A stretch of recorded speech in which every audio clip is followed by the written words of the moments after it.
donné, c'était la fête des tabernacles. Alors, à travers cela, si vous voulez, mon frère et sœur, il y a une édification pour vous et pour moi.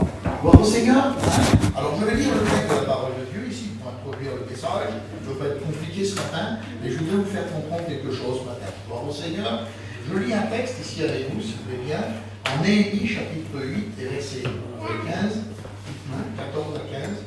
Néhémie, 14 à 15, 14 à 15.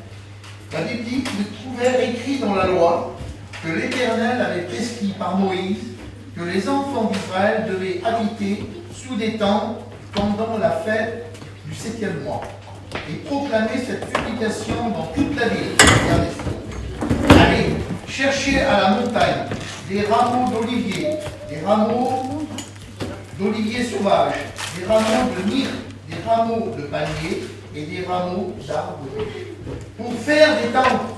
Car il était écrit, alors le peuple allait chercher les rameaux sur les tentes, sur le toit de leur maison, dans les cours, dans les parvis, dans la maison de Dieu, sur la place de la porte des eaux, sur la place de la porte d'Éphraïm.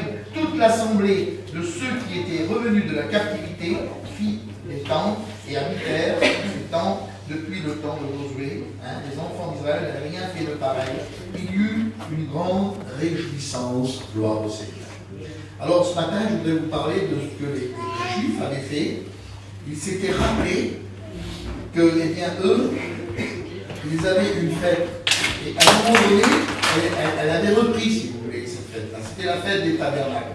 Alors ça, c'est quoi? Les enfants d'Israël devaient habiter dans les tentes. Ils avaient dit, allez dans la montagne chercher eh bien, des branches d'arbres. Et c'était ces sortes d'arbres-là que je voudrais vous expliquer. Ça a un symbole, si vous voulez. C'est symbolique. Les arbres qui sont là ont une signification. Alors pour les Juifs, c'était une signification. Nous ne sommes pas des Juifs, nous ne sommes pas des Hébreux, nous sommes des enfants de Dieu. Mais pour nous aussi, ça a une signification. Vous savez qu'il y a toujours une part pour les Juifs dans la parole de Dieu et une part pour les chrétiens. Alors au Seigneur, ceux qui sont sauvés par grâce comme nous, il y a un parallèle, il y a toujours une similitude, si vous voulez. On prend de ceux qu'il y a dans l'Ancien Testament et eh bien, on regarde un peu dans le Nouveau Testament pour nous, qu'est-ce que ça peut signifier. Et là, c'est le symbole de ces arbres-là que je voudrais vous expliquer en toute simplicité. Vous verrez qu'on va en ressortir, si vous aimez mieux, mes frères et sœurs, quelque chose de merveilleux pour vous. Alors, Seigneur, alors écoutez, la Bible dit qu'ils ont été là-bas, dans les bois, ramasser toutes ces branches d'arbres, tout le peuple d'Israël. Ils devaient habiter et faire des tentes avec ces arbres-là. Vous voyez, ils ont pris des branches et ont fait des tentes. Et pendant 7 jours de temps, ils habitaient sous ces tentes. Alors pourquoi ils avaient fait ça? C'était en mémoire de la vie au désert, si vous voulez. Parce que dans le désert, là-bas, eh bien, ils avaient cheminé dans le désert, et puis dans le désert, il y avait bien bon, les gens, si vous voulez, bien des soucis dans un désert. Pendant 40 ans, ils ont erré dans le désert. Et là, c'était un souvenir que pendant ces 40 ans-là, ils habitaient dans des tentes dans le désert. Et à un moment donné, eh bien, quand ils étaient en Israël, là, eh bien, ils habitaient dans des maisons, vous comprenez? Ils avaient bien leur commodité, ils étaient bien, mais en se souvenant de ce qui s'était passé dans le désert, là-bas, alors ils ont fait cette fête-là, qui était déjà instituée à l'époque de Moïse, mais ils l'ont repris, si vous avez vu. Et ils se sont souvenus qu'ils étaient bien misérables dans le désert, parce qu'il n'y avait rien de bien bon, bien que Dieu leur avait donné les cailles, leur avait donné la manne, c'est vrai, pour se nourrir, mais c'est mieux dans une maison, avoir notre nécessaire que d'être dans un désert sous une toile de tente, mes amis, vous comprenez? Alors c'est pour cela que là, ils ont fait cette fête en mémoire de la vie au désert. Israël était pendant 40 ans dans le désert et faisait des sacrifices, on le sait, tués par le feu. Et pendant ces 7 jours, la fête des tabernacles, alors ils étaient là, et pendant ces 7 jours-là, habités sous ces tentes, faits eh bien, avec des branches d'arbres. Et moi, j'aimerais vous expliquer quelle est la signification de ces branches d'arbres pour nous, gloire au Seigneur. Parce que pour Israël, ça a une signification, mais pour nous aussi, gloire au Seigneur. Alors, c'était eh bien, pour leurs descendants aussi, pour savoir qu'ils allaient habiter dans des toiles de tente au désert. C'était en l'honneur de l'Éternel. Alors, nous, la tente, parce qu'on faisait des tentes avec des branches d'arbres, vous me suivez, pour nous, c'est quoi ça? On sait très bien que la tente, c'est notre vie, notre corps à nous. Quand la Bible parle de tente, bon, des fois c'est au sens figuré, ça veut dire mieux. C'est une vraie tente. quand il dit comme ça que à l'époque, Paul, c'était certainement, il faisait des tentes, c'était vraiment la tente qu'il faisait. Mais voilà, quand tu dis qu'il y a une tente, souvent de fois, c'est le corps de l'homme, la tente. Sous cette tente, c'est notre corps. Alors nous, la tente ici, elle représente notre cœur, notre corps. Les 7 jours de la semaine, pour nous, je spiritualise un peu, hein, eh bien, pour nous, c'est les 7 jours de la semaine qu'on passe avec le Seigneur. Il n'y a pas un jour qu'on n'est pas avec Dieu, vous comprenez bien. Pour nous, c'est 7 sur 7. Tous les jours, du lundi jusqu'au dimanche, nous sommes des véritables chrétiens. Nous faisons ce qu'il faut pour le Seigneur. Nous vivons notre vie chrétienne pleinement, tous les jours. Voilà. Ça, c'est les 7 jours pour nous. Alors, je spiritualise un petit peu. Auparavant, nous habitions dans le désert. Vous savez, le monde était un désert pour nous. On l'a chanté tout à l'heure, hein, quand il a été chanté. Le désert, Seigneur. Et puis, un désert, pour nous, on était là, on était des païens, on vivait dans le désert. Le monde était un désert pour nous. Il n'y avait rien de bon, en vérité, dans le désert. Il n'y avait rien de bon pour nous. Ça nous faisait du mal, certainement. Et un jour aussi, nous, on a rencontré le Seigneur. Et j'aimerais avec vous, si vous voulez, nous souvenir ensemble de ce que Dieu a fait pour nous. Vous comprenez?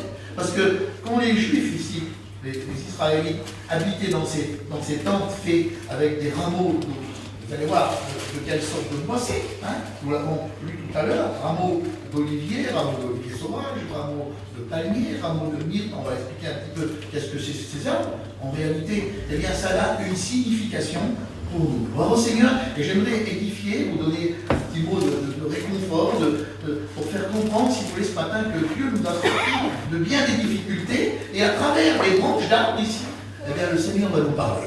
Gloire à Dieu. Écoutez, mes frères et sœurs, c'est un souvenir que nous avons. Et puis, si les Juifs le faisaient, c'était en souvenir et en l'honneur de l'Éternel.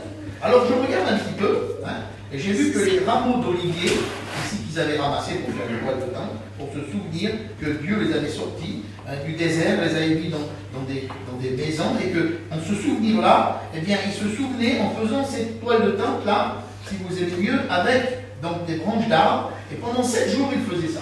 Alors, je vous ai dit tout à l'heure qu'on n'est pas des Juifs, mais ça va avoir une signification pour nous, simplement ces rameaux, ces branches d'arbres qu'ils ont. Alors, les rameaux d'olivier, on sait, mes frères et sœurs, vous et moi, que c'est Israël. Dans notre vie, nous devons savoir que c'est le symbole de l'olivier, c'est Israël. Israël, c'est le peuple de Dieu. Israël, eh bien, nous allons voir que la Bible dit que le salut vient des Juifs. Jésus a dit ça en Jean chapitre 4 et verset 22, il a dit à la Samaritaine, le salut vient des Juifs. Écoutez pourquoi. Mais pourquoi alors on doit aimer Israël? Pourquoi cet olivier-là, eh bien c'est Israël? Pourquoi on doit l'aimer? Pourquoi on aime le peuple de Dieu? Écoutez pourquoi. J'ai mis 5-6 points que j'ai relevés ici. Regardez. Parce que ici, les patriarches étaient des Juifs.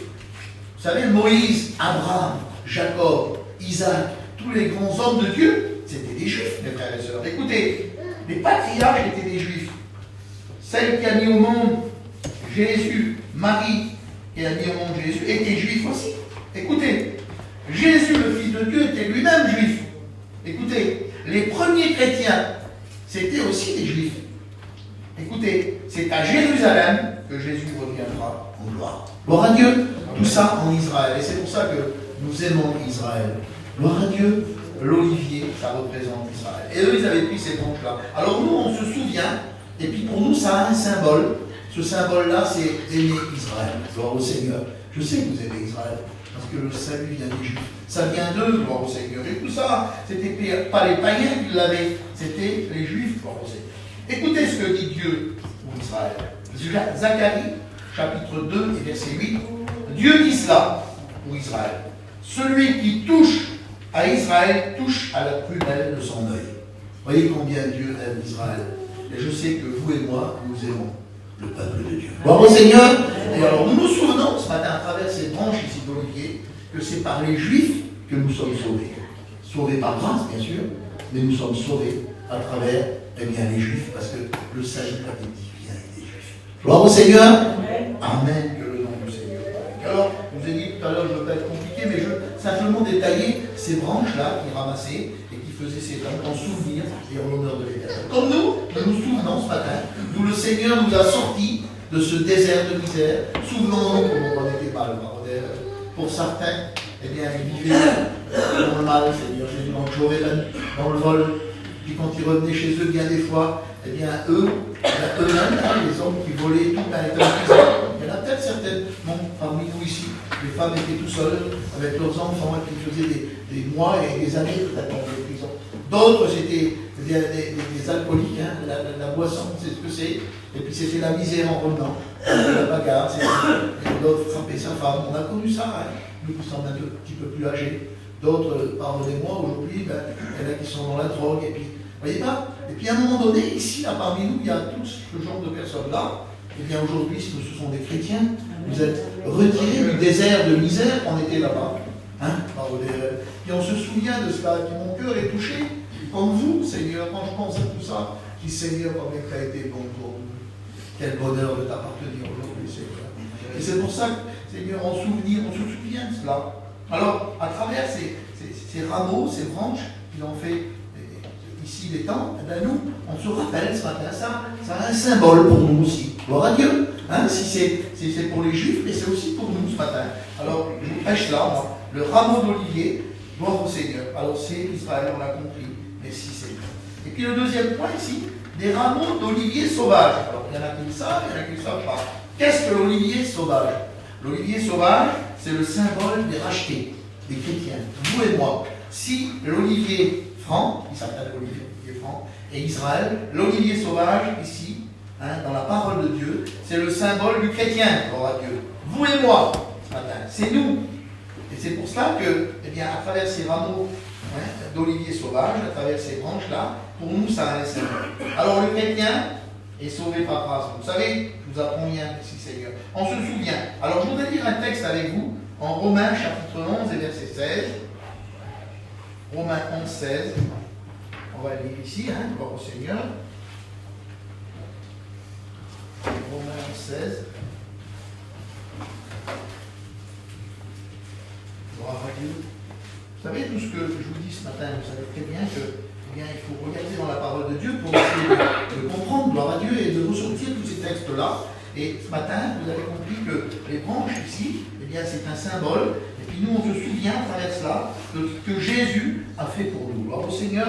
Alors, il est écrit ici, hein, dans Romains 11, 16. Romains 11, 16. Écoutez. Or, si les prémices, donc c'est les Juifs, ça, les prémices, sont saintes, la masse l'est aussi. Et si la racine est sainte, les branches le sont aussi. Vous voyez, il parle ici de branches. Mais à travers ça a une signification. Mais si quelques-unes des branches ont été retranchées, et si toi, tu es un olivier sauvage, donc c'est les Juifs, et l'olivier sauvage, c'est nous. Vous voyez, c'est pour appuyer ce que je vous ai dit. L'olivier sauvage, c'est le chrétien, la chrétienne qui s'est convertie au Seigneur. Vous et moi. Alors regardez, je ne suis pas trop compliqué ce matin. Hein. Écoutez, l'olivier sauvage a été greffé à leur place et rendu participant à la racine nourricière de l'olivier. Ça veut dire que nous, on a été greffés sur l'olivier franc. Gloire au Seigneur, sur Israël. Et c'est pour cela que nous faisons partie de la même racine, si vous aimez mieux, ensemble de la même plante. Gloire au Seigneur, parce qu'on a été greffés. Nous sommes l'olivier sauvage qui a été greffé sur la racine nourricière de l'olivier. Ne te glorifie pas, dit la Bible, aux dépens de ces branches. Si tu te glorifies, sache que ce n'est pas toi qui portes la racine, mais c'est la racine qui te porte. Alors vous voyez qu'on doit aimer Israël, vous comprenez? Et nous, on est greffés sur Israël. Gloire au Seigneur. Et c'est comme ça que la parole de Dieu nous explique. On est greffés sur Israël. Merci Seigneur. Alors tu diras, les branches ont été retranchées afin que moi je sois greffé. C'est vrai, ils ont été retranchés à cause d'incrédulité, mais toi tu subsistes par la foi. Ne t'abandonne pas à l'orgueil, mais crains. Car si Dieu n'a pas épargné les branches naturelles, il ne t'épargnera pas non plus. Ça veut dire qu'il faut rester avec le Seigneur, même que tous sont greffés. Bien sur l'olivier franc, nous sommes les enfants de Dieu. Gloire à Dieu. Alors vous voyez que ça a une signification. Ça c'est nous. Gloire au Seigneur. Hein? L'olivier sauvage chez nous. Alors voilà, la parole de Dieu, elle est prêchée de cette manière-là, mais je ne crois pas que vous comprenez ce matin. Vous savez, la parole de Dieu, je vous ai dit tout à l'heure, c'est pas toujours de reprendre les chrétiens, c'est pas toujours de donner un mot, eh bien, je dirais, de réprimande ou d'autres. Non, des fois c'est des significations. La parole de Dieu. On s'édifie, on se rappelle, on comprend, on dit Seigneur, mais c'est vrai, toutes ces choses-là. Vous savez, c'est bon des fois pour les chrétiens d'être édifiés, d'être bénis à travers une édification. Gloire à Dieu. Alors nous sommes greffés hein, sur l'olivier franc. Et puis l'olivier sauvage représente aussi notre vie auparavant les païens. Dieu a pourvu et prévu, gloire au Seigneur. Galates 3, 6 à 9. Merci Seigneur. Je lis le dernier texte parce qu'on a un petit peu de temps pour nous. Gloire à Dieu. Je lis ce texte, le texte de Galates 3 et verset 6. Galates 3, 6. Gloire au Seigneur. La parole de Dieu est bonne. Il faut la lire de temps en temps. Même souvent, on va de temps en temps. Gloire à Dieu. Galates 3, 6.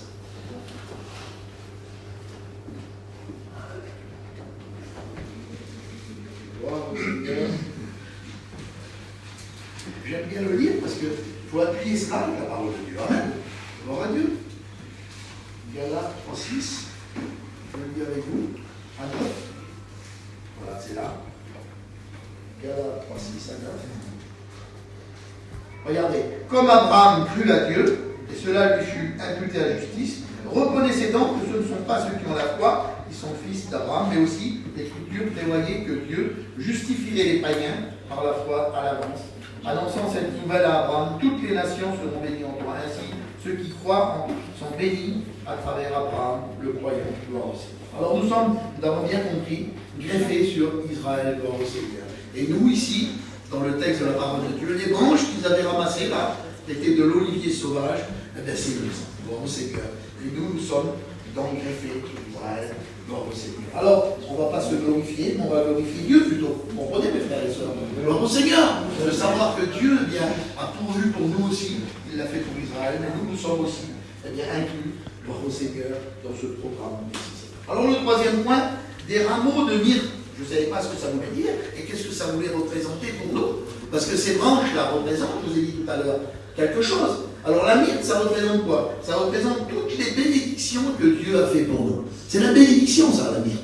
C'était une sorte d'arbre, mais ça représentait la bénédiction. Gloire au Seigneur. Des rameaux de myrte, symbole de la bénédiction. C'est un arbre qui fait 4 à 5 mètres de haut, ici, dans le texte de Néhémie 8.15, et ils ont ramassé des rameaux de myrte, symbole de la bénédiction. Alors, qu'est-ce que Dieu, qu'est-ce que les bénédictions de Dieu? Ça veut dire, écoutez, faveur céleste. Combien de faveurs Dieu nous a fait? Des biens que Dieu nous a fait, de la prospérité que Dieu accorde aux chrétiens. Combien de fois le parent d'elle l'a fait pour nous? Elle le fait encore aujourd'hui. Vous voyez, c'est un symbole. Et puis, ces temps qu'ils avaient fait là, eh bien, c'était aussi avec des rameaux de myrte. Et pour nous, c'est la bénédiction. Vous savez que Dieu nous a bénis, nous n'avons rien, mais encore Dieu a encore des réserves pour nous de bénédiction. Vous le croyez, mes frères et sœurs, que Dieu a en réserve pour nous des bénédictions? Moi, je le crois, Seigneur. Alors peut-être ce matin, tu es un peu découragé, tu te dis, Seigneur, mais voyez, à travers les branches, là, pourtant, c'est des branches d'arbres, ça a un symbole, pourtant, au départ, des branches, c'est symbolique. Vous savez que la parole de Dieu, elle a une application spirituelle aussi. On spiritualise les choses. C'est normal, la parole de Dieu est vivante, alors il faut spiritualiser, et c'est symboliquement que je vous explique ce matin que ça veut dire cela. Ici, les rameaux de myrte, c'est toutes les bénédictions que Dieu nous a accordées. Mais il va en faire encore des faveurs. Gloire à Dieu. À travers peut-être ceux qui sont malades, comme je sais que notre soeur est malade, mais le Seigneur va la bénir, moi je le crois de tout mon cœur. Il bénit le malade, il bénit celui qui est découragé, qui est dans la tourmente peut-être. Je sais qu'il y en a chez vous, Baron Devel, qui vivent bien les tourmentes, Seigneur. Mais Baron Devel, il a encore des faveurs à t'accorder. Ne désespère pas. Crois-le de tout ton cœur qu'il va le faire. Parce que ces rameaux de branches là, ça représente la bénédiction pour toi. Si c'était pour Israël, ben c'est pour nous aussi aujourd'hui. Et ces rameaux-là, ces branches-là, représentent la bénédiction. Gloire au Seigneur, combien des faveurs Dieu nous a accordées. Elle le fera encore, gloire à Dieu. Je lis un texte, Éphésiens 1.3. Gloire au Seigneur, Éphésiens 1.3.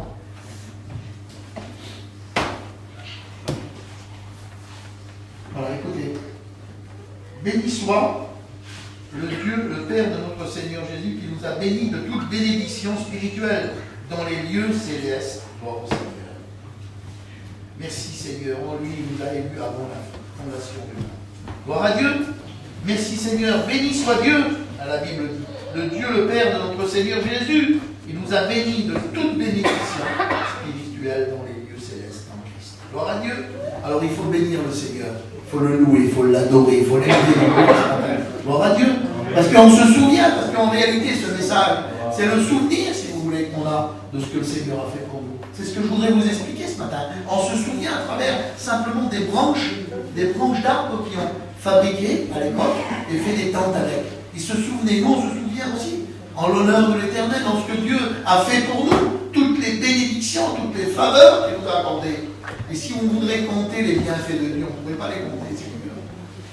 Vous êtes comme moi, des fois, moi je suis dans un petit coin, là, des fois je suis en train de chiner, et d'un seul coup je me mets à pleurer.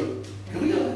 Pourquoi? Parce que tellement j'ai de la joie dans mon cœur, je me souviens de ce que le Seigneur a fait pour moi. Je dis Seigneur, c'est pas vrai que t'es bon. Combien tu as été bon ce jour-là pour moi, combien tu as été bon pour mes enfants là-bas, combien tu as été bon là-bas. Eh bien, ça, c'est une merveille dans notre vie. C'est une merveille dans notre vie. Le Seigneur, combien tu es bon, moi. Quand on réalise un petit peu cela, on sait qu'il nous a sauvé. Combien, Seigneur, j'ai compté tes bénédictions. Alors ce matin, je vous encourage, mes frères et sœurs, eh bien, encore à continuer, à dire Seigneur, ben, je ne désespère pas, je sais que tu vas me bénir. Je sais que tu vas bénir mes malades, Seigneur. Je sais que tu vas encore m'encourager à travers mes enfants, peut-être aussi ce matin, hein, qui ne sont pas encore au Seigneur. Eh ben, encourage ta vie ce matin à travers la parole de Dieu. Et puis, ne désespère pas surtout. Sache que ces branches-là, alors c'est des branches de bénédiction. La myrrhe, c'est le symbole de la bénédiction. Que Dieu a fait, mais que Dieu va encore faire pour toi. Gloire à Dieu. Parce que vous savez que ces bénédictions, ils ne sont jamais épuisés. Tous les matins, il renouvelle. Tous les jours, il le fait. Gloire à Dieu. J'aimerais que ça monte dans ton cœur, ce matin, ces paroles. Dieu a encore des bénédictions en réserve pour toi. Gloire à Dieu. Merci Seigneur. Écoutez, un homme de Dieu merveilleux. Je le prends comme exemple. Vous savez, simplement quelques mots sur cet homme de Dieu. Job était bien malheureux. Vous savez qu'il avait tout perdu, Seigneur. La Bible dit que Dieu lui accorde le double de bénédiction. Le double. Vous voyez que Dieu est très large dans sa bonté. Il n'y a pas plus large que le Seigneur dans sa bonté. Tu es bon, bravo. Alors il donne le double de bénédiction. Le double de ce qu'il avait auparavant. Gloire à Dieu. Il avait des enfants, il a donné le même compte d'enfants. Hein? Et puis à un moment donné, il a donné le double de tous ses biens, de tout son bétail, de tout. Vous voyez que le Seigneur est large dans ses bontés. Hein? Il n'y a personne comme lui, la parole de Dieu le dit. Il n'y a personne comme lui. Il y a un cantique même qu'on chante, il n'y a personne comme lui, Seigneur. Personne n'est comme lui. C'est tellement vrai, Seigneur. Et moi, ça réjouit mon cœur, ça me fait du bien. Vous voyez, c'est pourtant un message, peut-être un petit peu, on dit, oh ben voilà, on prêche sur les arbres, mais ça a une signification. Toute la parole de Dieu a une signification. Gloire au Seigneur. Alors, on va un petit peu plus loin. Et je vais vous donner le quatrième point. Ils ont ramassé aussi des rameaux de palmiers. Hein? Ils ont ramassé ça aussi pour faire les tentes, les Israélites. Et puis pour nous, ça a une signification, le palmier. Vous le savez, hein? Je ne vous apprends rien. Vous avez tout de suite compris. Le palmier, c'est quoi? Ben, le palmier, ça se trouve dans Deutéronome 34:3, ici. La Bible dit qu'il fournit une huile estimée. Ouais, je ne savais pas, moi, ça, que le palmier fournissait de l'huile. Après, j'ai regardé, j'ai étudié un peu la parole de Dieu. Il fournit une huile estimée. Gloire au Seigneur, qui vaut de l'argent. Hein. Et puis, le palmier, ici, c'est quoi? C'est le symbole de la paix. Gloire au Seigneur. Hein? Barodével nous a donné la paix. Comment on était dans la tourmente avant? Souvenons-nous, c'est le souvenir en Christ ici que je vous prêche. On se souvient comment on était désespéré, comment on n'avait pas de paix, ou quelquefois une petite paix passagère. Hein? Quand on avait fait une bonne affaire, on avait gagné un peu d'argent, on s'était réunis avec notre famille, et puis on avait fait un bon repas. C'était une petite paix passagère, mais le lendemain, eh ben, on était toujours pareil. C'est vrai ce que je dis. Hein? On avait une paix passagère, Seigneur. Hein, Badillon? Badillon a toujours été chrétien. En Normande, alors. Mais c'est vrai que ceux qui n'étaient pas au Seigneur, hein, à part Badillon, il a toujours été chrétien. Mais c'est vrai qu'on a connu ça, une paix passagère, un semblant de paix. Ça arrivait. Hein. Comme je vous ai dit, on a fait une bonne affaire, on s'est réunis, on a fait un bon repas, c'était un petit semblant de paix. Mais Barodével, lui, à travers ce palier-là, eh bien, ça veut dire la paix. Dieu et Jésus nous a donné la paix. Vous connaissez bien les textes, Jean 14:27. Hein, je vous donne ma paix, je vous laisse ma paix avec Jésus. Je ne vous la laisse pas comme le monde. Ah, voyez, le monde donne une certaine paix. Il dit Jésus, je ne vous la laisse pas comme le monde. Ça veut dire que le monde peut nous donner une certaine paix. Ben oui. Bon, une paix passagère, une paix éphémère qui passe et qui s'en va, quoi. Qui ne reste pas. Alors que Jésus dit, lui, je vous laisse ma paix. Je vous la donne, mais je vous la laisse. Si je te laisse quelque chose, alors je le reprends plus, mon Jésus. Je le donne, je le laisse. Je donne une Bible, par exemple, jamais de la vie, je ne viens pas te la reprendre. Non, je l'ai laissé. Je l'ai laissé. Il n'y a pas de problème, Jésus. Il donne, mais surtout il laisse. Il ne reprend jamais. Par contre, le diable, lui, il donne, mais il reprend le diable. Comprenez cela, hein? Lui, il va faire semblant de te donner quelque chose. Il l'a fait à des païens, ceux qui marchent dans le monde, bien des fois. Et à un moment donné, c'était la catastrophe. Hein? Il reprenait tout ce qu'il avait donné. Il reprenait tout ce qu'il n'avait même pas. Michel, il le reprenait quand même. Vous voyez, c'est juste pour vous expliquer, pour donner une image. Le diable, c'est comme ça. Mais Jésus, lui, tout à fait le contraire. Lui, il donne et il laisse, gloire au Seigneur. Ça fait que tu le gardes, gloire à Dieu. Je vous donne la paix. Alors voilà, les rameaux de palmier ici, ça représente la paix que Dieu a donnée et que Dieu a laissée. Merci Seigneur. Et puis je dis ici encore que la paix, c'est une fausse paix qu'il y a dans le monde. Oui, c'est faux. Tout ce qu'il y a dans le monde, de toute manière, est faux. On peut se réjouir, on l'a dit, mais c'est faux. Ce qui est vrai, c'est Jésus, c'est Dieu. C'est la vie chrétienne. C'est les choses de Dieu. Ça, c'est du solide, c'est du vrai. On doit nous approcher sur quelque chose. Gloire à Dieu, sur quelque chose de vrai qui est la vie de Dieu, la vie chrétienne. Gloire au Seigneur. Moi, je vous encourage matin à comprendre ces quelques mots-là. Oui, ces rameaux de palmier, ces branches-là, représentent pour nous la paix que Dieu nous a donnée. Alors, vous avez bien compris le parallèle par rapport à Israël qui avait fait ces temples avec ses branches. Ben nous, si vous aimez mieux, il y a une part pour nous là-dedans. Dans ces branches de palmier, c'était la paix que Dieu nous a donnée. Alors, on se souvient. Vous voulez vous souvenir avec moi ce matin de ce que Dieu a fait et qu'il fait encore. Gloire à Dieu. C'est ça. Alors, il la laisse, il ne la reprend plus jamais. Et puis écoutez, la paix, c'est aussi un fruit de l'esprit, selon Galates 5, 22.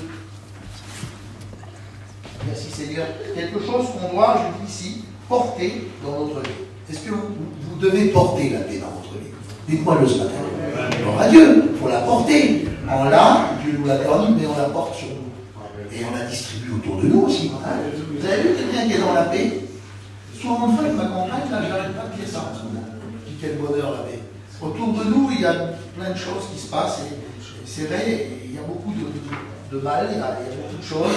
Voilà, on écoute parler. Et je disais à ma compagne dernièrement, je dis quel bonheur la paix. Mais je le dis à David souvent aussi. Hein, puis on n'est pas bien, quel bonheur qu'on a, Seigneur. Pourquoi? Parce qu'on vit avec Dieu. Il n'y a pas de crise, il n'y a pas de bagarre, il n'y a pas de, je sais pas, des choses qui sont mal, il n'y a pas toutes ces choses-là. On mange un petit morceau de pain, on est heureux, on est tranquille, on vit la vie de Dieu, on va évangéliser, on va prêcher l'évangile. Vous sauriez quel bonheur qu'on a avec mes copains d'aller apporter l'évangile, si vous sauriez quel bonheur. Écoutez, c'est un bonheur terrible, moi, d'aller apporter l'évangile. Quand on fait des réunions, on patine pour les faire. Et je vous le dis, moi, quand on est copains, hein, ils sont là, on est tous pareils. C'est un bonheur, c'est une joie, pardon. Et on a tellement la paix. Alors on veut la distribuer, hein, aussi cette paix. Mais vous pouvez le faire aussi, les frères et sœurs ici. Vous pouvez le faire. Parce que quelqu'un qui est dans la paix, ça se voit. Tu rentres dans un foyer, mon ami, mon frère, ma soeur, tu vois s'il y a la paix. Voilà, tu n'as pas besoin d'être un psychologue pour le comprendre. Mais à un moment donné, tu regardes un petit peu comment ça se fait, quand ça se bidouille un peu dans le foyer, tu dis là, il y a la paix. Mais là, il n'y a pas la paix. Là, il y a la paix. Gloire à Dieu. Alors ça, c'est le marron d'évêque qui nous la donne à travers ces branches ici de palmier devant le Seigneur. Pourtant, c'est ça, c'est des palmiers. Un palmier, ça ne devrait pas parler. Pourtant, il parle le palmier là. C'est la paix. Gloire au Seigneur. Que Dieu soit béni. Et puis, en Ésaïe, chapitre 5, ou plutôt chapitre 9 et verset 5, la Bible dit que Jésus, c'est le prince de la paix. Gloire à Dieu. C'est lui qui règne sur la terre. Gloire à Dieu. Quel bonheur. C'est ça le mot. Il règne sur la terre. Gloire à Dieu. Et puis le dernier mot ici, hein, le dernier mot, le cinquième point, souvenons-nous de cela. Il y avait aussi des rameaux d'arbres touffus. Alors, moi je ne sais pas trop ce que c'est, mais ça a un symbole, les arbres touffus. C'était ce qui poussait en Israël là-bas, des arbres touffus. Ils ont coupé ces arbres et ils ont aussi fait des tentes avec, mélangé un peu. Vous voyez, certainement, tous ces arbres ensemble, toutes ces branches d'arbres. Et puis ça a aussi une signification, les arbres touffus. J'ai regardé un peu, et puis ça, les arbres touffus, selon Ézéchiel 20-28, c'est l'offrande. Ah, curieux, hein? Nous, chrétiens, pour nous, c'est l'offrande. Pour eux, c'était aussi un symbole. Mais pour nous, c'est l'offrande. C'est parfait. C'est le symbole de l'offrande que nous devons faire à Dieu. Alors, vous savez très bien, mes frères et sœurs, j'ai pu prêcher un jour il y a deux sortes d'offrandes qu'on peut donner. C'est l'offrande qu'on a mis de côté, comme ce matin quand on a fait l'offrande tout à l'heure, pour le Seigneur, l'œuvre de Dieu. Mais il y a aussi l'offrande de notre vie, gloire à Dieu. Il y a deux facettes dans l'offrande, va dire. Il y a celle que tu vas donner, mais il y a l'offrande de ton corps, de ta vie. Et c'est ce que je voudrais vous donner ici, l'offrande de notre vie aussi, Seigneur. Notre corps, notre âme, notre esprit. En Pierre 2,5, c'est écrit, gloire au Seigneur. Hein, offrez vos corps comme un sacrifice qui est agréable à Dieu. Et puis, l'homme de Dieu, Paul, en Romains 12,5, eh bien, il a subi bien des souffrances, bien des choses, en 2 Corinthiens 11,23, il a souffert. Et puis, regardez, je voudrais quand même lire ce texte-là, Romains 12,1. Romains 12,1, et après, on lira un autre texte, Romains 12,1. Vous allez voir que la parole de Dieu, eh bien, il faut s'appuyer sur elle. Je sais que ce que je vous dis là, eh c'est écrit certainement, il n'y a pas de problème, on s'en dirait pas. Alors il dit comme ça, regardez, je vous exhorte, c'est Paul qui dit, donc frères, par la compassion de Dieu, à offrir vos corps comme un sacrifice vivant. Alors vous voyez que ça aussi, l'offrande de notre corps. Alors pourquoi l'offrande de notre corps? On sait très bien que dans le corps, il y a notre main, il y a notre bouche pour parler, il y a nos yeux pour voir, il y a nos pieds pour marcher, vous comprenez? Tout ça, c'est pour l'œuvre de Dieu. Alors on peut offrir ça à Dieu. Gloire à Dieu, vous comprenez? Pour le travail de Dieu. Pour tout ce qu'on peut faire pour le Seigneur, aussi bien manuel, aussi bien spirituel, aussi bien, eh bien avec nos yeux, regarder un petit peu ce qui se passe vers l'un ou vers l'autre pour essayer de l'aider, qui a un besoin, pour tout. Et puis c'est pour ça que le Seigneur dit ici, offrez vos corps, c'est Paul qui le dit, à offrir vos corps comme sacrifice. Et puis la Bible dit comme ça, vivant, saint, agréable, ce sera un culte raisonnable. Gloire à Dieu, c'est ce que Dieu veut. Merci Seigneur, s'offrir nos corps aussi. Même si on offre de l'argent, ici pour les offrandes, c'est normal, on le fait pour le Seigneur, mais aussi on a nos corps à offrir. Et c'est pour ça que je vous ai dit que ici, eh bien, les arbres touffus, dont ils faisaient les tentes ici, les Israélites, ça représente pour nous l'offrande. Gloire à Dieu. Vous voyez, ça a cette signification-là. Et dans l'offrande, il y a deux parties. Et il y a la part ici, si vous aimez mieux, de donner l'offrande, mais aussi il y a la part de notre vie avec qu'on doit donner au Seigneur. Gloire à Dieu. Et c'est ce que je voudrais vous rappeler ici. C'est justement cela, gloire au Seigneur. C'est le souvenir de ce que ça représente pour nous, ces branches d'arbres-là. Gloire au Seigneur.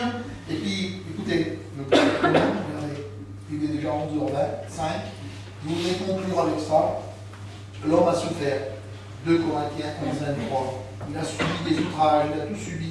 Il a offert son corps en sacrifice pour le Seigneur parce qu'il a bien subi des choses pour l'œuvre de Dieu. Vous comprenez? S'il a subi tout ça, c'est parce qu'il avait été pour évangéliser, pour parler de Dieu, pour apporter des armes au Seigneur. Toutes ces choses-là, il avait été. Il avait voyagé, il avait fait toutes ces choses-là. Alors il a reçu des coups. Il a été en prison. Vous connaissez ce texte-là. C'est ici dans 2 Corinthiens 11:23. 2 Corinthiens, 1 Corinthien, c'est la Sainte Seine. 2 Corinthiens, c'est les souffrances de Paul. Paul a souffert, bordel. Alors je sais que vous souffrez peut-être, de différentes manières. Vous souffrez, nous l'avons dit tout à l'heure, il y a plusieurs manières de souffrir dans ce monde de misère que nous vivons, Seigneur. Il y a beaucoup de choses qui nous font souffrir. Des fois, tu vois l'autre là-bas, il a l'air bien, Linda, mais quelle souffrance qu'il a. Il a une souffrance morale. C'est pas physique qu'il a, lui. C'est pas le corps qui souffre. Alors, je voudrais vous dire deux mots sur la souffrance physique et la souffrance morale. La souffrance physique, c'est sûr, c'est le corps, ici, qui fait mal, comme certains qui ont mal. J'ai eu des mal des fois. Le Seigneur m'a guéri une fois, je crois que je vous l'ai dit ici. J'avais un mal terrible ici. J'ai prié le Seigneur, je dis, je prie pour les autres, Seigneur, pour les personnes. Et puis, Seigneur, pour moi, j'ai compris, guéris-moi, Seigneur. J'avais un mal que je n'ai jamais su ce que c'était. J'ai passé des visites, on ne sait pas, monsieur. Et le barodel m'a guéri. C'était une souffrance physique que j'avais. Mais il y a aussi des souffrances morales. Et celle-là, elle est encore plus terrible, Seigneur. Parce que ça touche ton cœur, ça touche ton âme, ça touche ton cerveau, ça te fait du mal terrible, Seigneur. Plus mal qu'un mal que tu as ici. Parce que des mal, là, j'en ai eu, j'ai tombé les mots. C'est ce que c'est les mal, pendant des mois et des mois. Mais le mal physique, c'est terrible, mais le mal moral, c'est encore plus terrible. Alors voilà pourquoi je vous dis cela, il a souffert, et des fois nous sommes appelés à souffrir. Mais on a notre Seigneur, gloire à Dieu, on a Jésus devant nous là. Lui, il peut retrouver cette souffrance-là, aussi bien morale que physique. Gloire à Dieu. Il ne faut pas rester sur un côté négatif, il faut rester sur un bon côté positif que dire le Seigneur, il va retirer toutes ces souffrances de ton cœur. Peut-être que tu les as dans ton âme, cette souffrance-là, mais le parole d'Ével les retire. Amen. Au nom de Jésus-Christ, ça disparaît. Alors à Dieu, tu le pries, tu dis Seigneur, viens à mon secours. Et le Seigneur fait retirer toutes ces souffrances que tu as morales et celles qui sont physiques aussi. Gloire à Dieu. Il a tout pouvoir, le parole d'Ével. Vous savez bien, mes frères et sœurs. Hein? Quel Dieu que nous avons, Seigneur. Merci, parole d'Ével. Alors on termine ici, en 2 Timothée 2:8, de ce que nous nous souvenons, de ce que le parole d'Ével a fait encore et fera encore. Gloire à Dieu, il fera encore lui. Alors on le lit ici, 2 Timothée 2:8. 2 Timothée 2:8. Voilà. Écoutez mes frères et sœurs, ce que je vous demande à vous, et je me le demande à moi aussi. Souviens-toi de Jésus-Christ. Vous êtes d'accord avec moi? On se souvient de Jésus-Christ, tout ce qu'il a fait pour nous. Parce que c'est le souvenir que nous avons à travers ces branches d'arbres là. Pourtant c'est tout simple, des branches d'arbres. Mais ça nous a parlé ce matin. Souviens-toi de Jésus-Christ, issu de la postérité de David, ressuscité des morts. Gloire à Dieu, me souviens-toi Seigneur. Selon mon évangile, avec Paul, pour lequel je souffre jusqu'à être lié comme un malfaiteur. Mais la parole de Dieu n'est pas liée. C'est pourquoi je supporte tout à cause des élus, des chrétiens, à cause de ceux aussi qui obtiennent le salut en Jésus-Christ avec la gloire éternelle. Merci Seigneur. C'est difficile des fois, mais on supporte tout, comme Paul, à cause que nous sommes sauvés, à cause que Jésus nous a préparé une place, à seule fin que nous soyons avec lui pour l'éternité. Gloire au Seigneur. Voilà ce que j'ai voulu vous apporter ce matin. Souvenons-nous de ce que le Papa a fait pour nous. Et à travers ces branches d'arbres, ça nous a parlé ce matin. Tout ce qu'il nous a fait. Alors, je vous ai dit tout à l'heure, bien des fois la parole de Dieu, elle est prêchée pour reprendre, pour mettre en garde, et puis des fois elle est prêchée en édification, comme ça, pour nous édifier, pour nous rappeler tout ce que le Seigneur a fait. Fait encore et fera demain. Parce que n'oublie pas que demain, Dieu fera encore des grands prodiges pour toi. Gloire à Dieu, c'est sur cela qu'il faut qu'on s'appuie. Gloire à Dieu, c'est sur cela qu'il faut qu'on pense. On dit, Seigneur, tu as fait, tu fais, mais tu feras encore. Parce que Dieu n'est pas limité, vous comprenez bien. Même demain encore, il fera pour toi. Gloire à Dieu. Et c'est ce qu'il faut que tu comprennes ce matin, gloire au Seigneur. Voilà, merci au Seigneur. Je crois que le Seigneur nous bénit à travers sa parole et nous fait comprendre bien des choses. Vous savez ce que moi je ne peux pas vous faire comprendre? Dieu le fait. Il te donnera, peut-être que tu n'as pas tout retenu dans le message, mais Dieu t'a fait comprendre une chose, et ça te fait du bien ce matin. Ça te bénit. Gloire à Dieu. Alors rendez, Seigneur, si vous